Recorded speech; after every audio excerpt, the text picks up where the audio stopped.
Okay guys, our next topic is World Trade Organization, which we call it as WTO. இது வந்து எப்போ start பண்ணியிருக்காங்க அப்படின்னு பார்த்தீங்கன்னா in the year of 1995. Okay, so after கேட்க்கு அப்புறம் தான் இது WTO வந்திருக்கு. ஸோ கேட்னா என்ன அப்படின்னு பார்த்தீங்கன்னா general agreement on tariff and trade. So அதுக்கப்புறம் இந்த WTO வந்து ஒரு பெர்மனண்ட் பாடி ஆயிடுச்சு. எதுக்காக அப்படின்னு பார்த்தீங்கன்னா to watch all the trade in goods and services.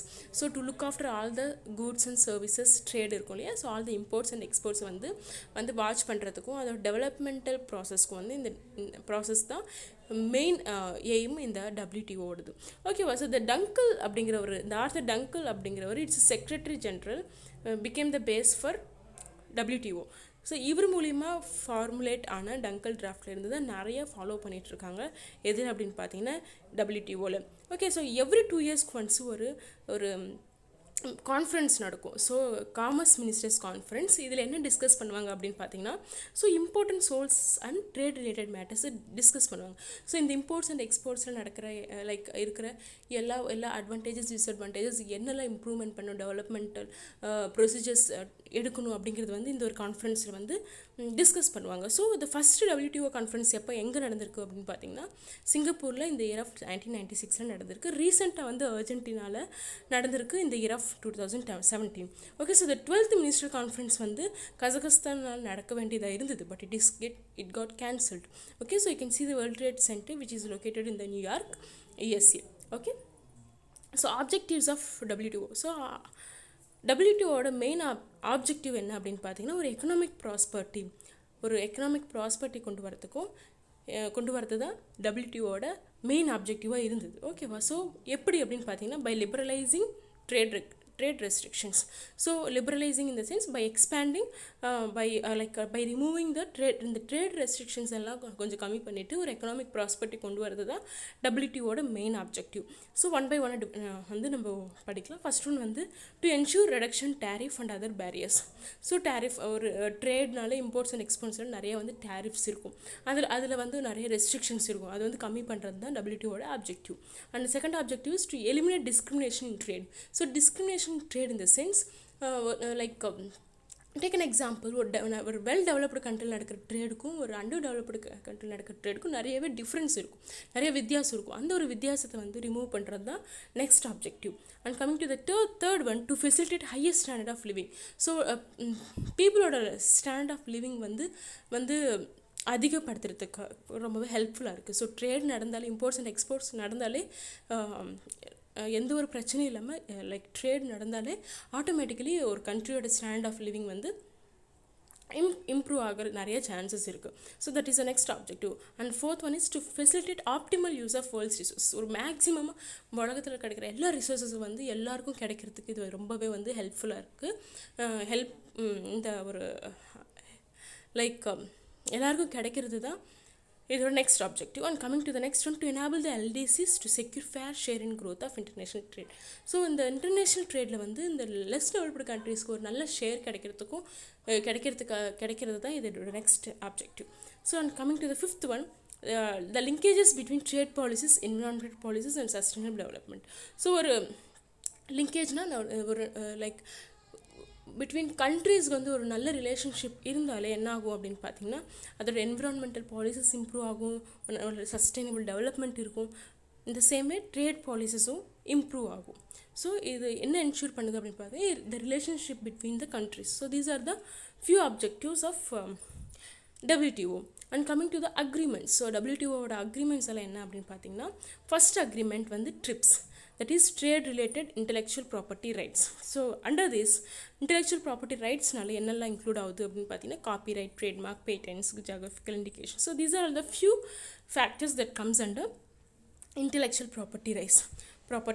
Okay, so TRIPS agreement provides for granting product patents instead of process patents. So patent அப்படின்னா ஒரு ஓனர்ஷிப். ஓகே, ஓனர்ஷிப் ரைட்டு தான் நம்ம வந்து பேட்டன்ட் அப்படின்னு சொல்கிறோம்.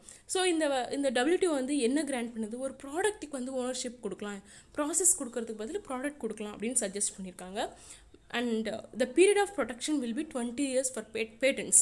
ஸோ 20 ஃபார் பேட்டன்ட் ரைட்ஸ்க்கு வந்து 20 years கொடுத்துருக்காங்க, காப்பி ரைட்ஸ்க்கு வந்து 50 years கொடுத்துருக்காங்க, அண்ட் ட்ரேட்மார்க்ஸ்க்கு வந்து 7 years, அண்ட் 10 லேஅவுட் டிசைன்ஸ்க்கு வந்து 10 இயர்ஸ் வந்து ரைட்ஸ் கொடுத்துருக்காங்க. ஸோ ஒரு கம்பெனியோ இல்லை ஒரு பிராண்டோ வந்து இத்தனை இயர்ஸை வந்து பேட்டன்ட் ரைட்ஸை வந்து இல்லை எல்லா ப்ராப்பர்ட்டி ரைட்ஸ் வந்து அவங்க வந்து இந்த இயர்க்குள்ளே வந்து அவங்க வந்து ஓன் பண்ணிக்கலாம். Okay, so these are the decided by WTO.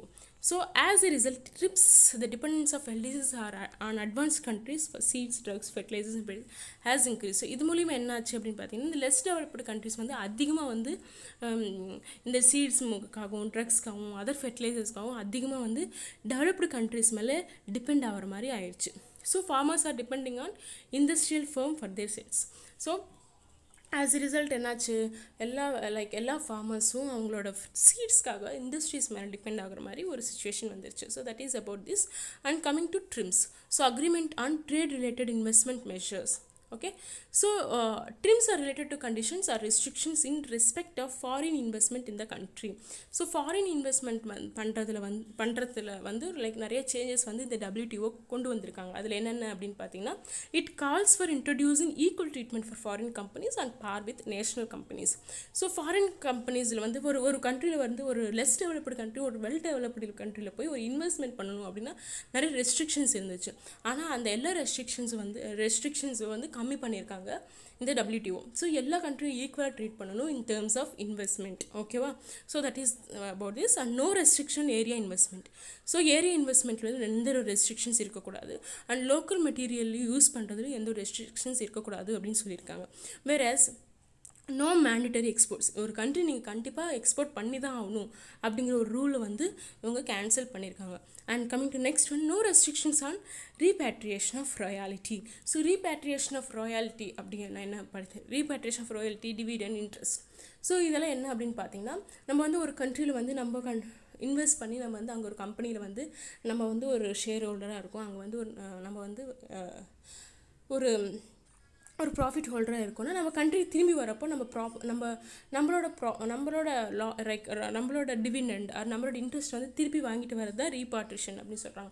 அப்படி திருப்பி நம்மளுக்கு பிடிக்கிறப்ப நம்ம பண்ணிக்கலாம், அப்படி திரும்பி நம்ம வேணாங்கிறப்போ நம்மளோட ஷேரை வாங்கிட்டு நம்ம திரும்பி நம்ம கண்ட்ரிக்கு வரதில் எந்த ஒரு ரெஸ்ட்ரிக்ஷன்ஸ் இருக்கக்கூடாது அப்படின்னு சொல்லியிருக்காங்க. So no trade balancing requirements. So trade balancing இருக்க தேவையில்லை. ஸோ இவ்வளோ இம்போர்ட் பண்ணால் அவ்வளோ எக்ஸ்போர்ட் பண்ணியே ஆகணும் அப்படிங்கிற ரெஸ்ட்ரிக்ஷன்ஸ் எதுவுமே இல்லை. நம்ம எவ்வளோனா இம்போர்ட் பண்ணிக்கலாம், எவ்வளோனா எக்ஸ்போர்ட் பண்ணிக்கலாம். So these are all the changes brought by the WTO in terms of investment measures. Okay, and coming to the next agreement, general agreement on trade in services. So இதில் இந்த gate எதெல்லாம் cover பண்ணுது, எந்த ஃபீல்டெல்லாம் cover பண்ணுது அப்படின்னு பார்த்தீங்கன்னா, fields like banking, insurance, transportation, communication. So these are all the fields cover by the GATS. So all member countries suppose to extend most favoured nation status to all the other countries without any discrimination. So ஒவ்வொரு பொருளுக்கும் ஒவ்வொரு country ஹைலைட்டாக இருக்கும், ஒவ்வொரு country most produced கண்ட்ரியாக இருக்கும். So அந்த ஒரு country எல்லாருக்குமே வந்து இம்பார்ட்டண்ட் எக்ஸ்போர்ட்ஸ் பண்ணிக்கிற மாதிரி வந்து எந்த ஒரு டிஸ்கிரிமினேஷனும் இல்லாமல் எல்லாமே ஈக்குவலாக ட்ரீட் பண்ணுற மாதிரி இவங்க வந்து கொண்டு வந்திருக்காங்க. Transparency should be maintain by publishing or relevant laws and regulations over services. So டிரான்ஸ்பரன்சினா எல்லாருக்கும் தெரிகிற மாதிரி ரூல்ஸ் அண்ட் ரெகுலேஷன்ஸ் இருக்கணும் அப்படின்னு வந்து சொல்லியிருக்காங்க. So that is about that. And phasing out of multifiber agreement, MFA. So this multifiber agreement governed the world trade in textiles and garments since 1974. So எல்லா textiles and கார்மெண்ட்ஸ்க்கு related எல்லா issues வந்து யாரால் வந்து யாரெல்லாம் கவர்ன் பண்ணியிருக்காங்க அப்படின்னு பார்த்தீங்கன்னா, it is govern by MFA.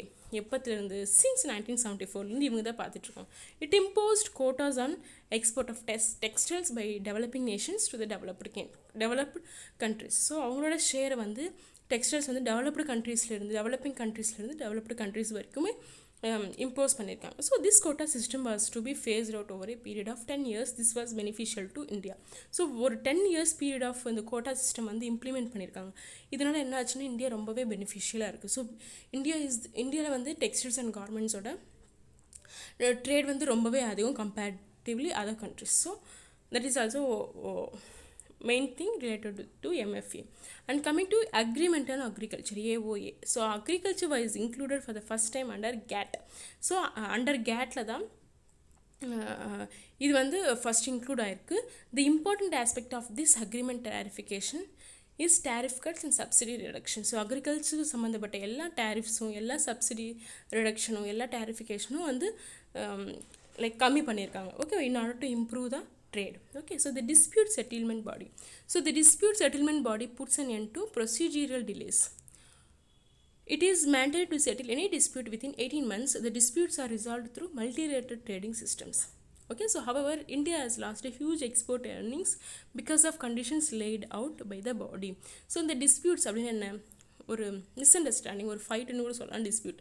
So ஒரு ரெண்டு கண்ட்ரிக்கு நடுவில் வந்து ஒரு ட்ரேட் நடக்குது அப்படின்னு there will be lot of misunderstandings இல்லையா. ஸோ அதில் வந்து அது வந்து டிஸ்பியூட் வந்து செட்டில் பண்ணிடணும். ஒரு 18 monthsக்குள்ளேயே அந்த ஒரு செட்டில்மெண்ட் இருக்கணும் அப்படின்னு சொல்கிறாங்க. அண்ட் தென் லைக் இதனால் என்ன ஆகுது அப்படின்னு பார்த்தா disputes are resolve through multilateral trading systems. இந்த நிறைய ட்ரேடிங் சிஸ்டம்ஸ்னால இந்த ஒரு டிஸ்பியூட்ஸ் வந்து கம்மி பண்ணியிருக்காங்க. இதனால் நிறையா வந்து இந்தியா வந்து அவங்களோட எக்ஸ்போர்ட் ஏர்னிங்ஸ் வந்து கம்மி ஆயிடுச்சு. இந்தியாவோட எக்ஸ்போர்ட் ஏர்னிங்ஸ் ரொம்பவே கம்மி ஆயிடுச்சு அப்படின்னு சொல்கிறாங்க. So this is about this. And coming to functions of WTO. So the following are the functions of WTO. So it is facilitating the implementation of administration and operation of the objectives of agreement and multilateral trade agreements. So WTOட main function என்ன அப்படின்னு பார்த்தீங்கன்னா இந்த எல்லா rules and ரெகுலேஷன்ஸும் implement பண்ணுறதுக்கும் அது வந்து administration பண்ணுறதுக்கும் அது வந்து அது வந்து கரெக்டாக ஆப்ரேட் ஆகுது அப்படிங்கிறது வந்து ஓவர்லுக் பண்ணுறது தான் இந்த WTOவோட மெயின் ஃபங்க்ஷனாக இருக்குது. And coming to it provides the forum for negotiations among its members concerning their multilateral trade relations in matters relating to the agreements. Okay, so this is about negotiation in like ட்ரேடில் வந்து நிறைய negotiations நடக்கும். Like நம்ம இன்னொரு கண்ட்ரியில் வந்து நம்ம வந்து ஒரு பல்காக ஒரு 20 tons ஆஃப் காட்டன் வந்து இம்போர்ட் பண்ணிக்கிறோன்னா அது வந்து இப்போ அவங்க வந்து ஒரு இத்தனை $, அப்படின்னு சொல்லியிருக்கோம். இவ்வளோ இல்லை நாங்கள் வந்து அவ்வளோ கொடுக்க முடியாது, லைக் கொஞ்சம் கம்மி பண்ணி கொடுங்க அப்படின்னு பண்ணுறது நெகோஷியேஷன் அப்படின்னு சொல்கிறோம். ஸோ அதில் வந்து ஒரு forum of negotiations like list of negotiations and நிறைய வந்து ரூல்ஸ் அண்ட் ரெகுலேஷன்ஸ் வந்து இம்ப்ளிமெண்ட் பண்ணியிருக்காங்க.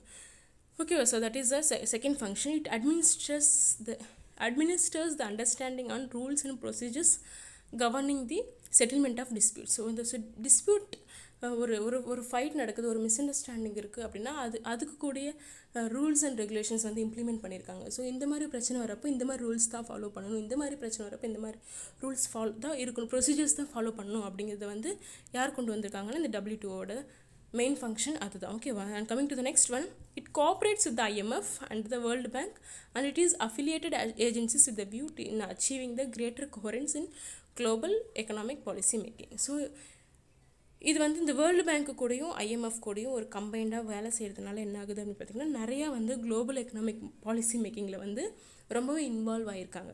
ஓகேவா. So by combining with both IMF and World Bank, so it is helpful in bringing out like so many economic global policies. So this is about the few functions of WTO. Thank you.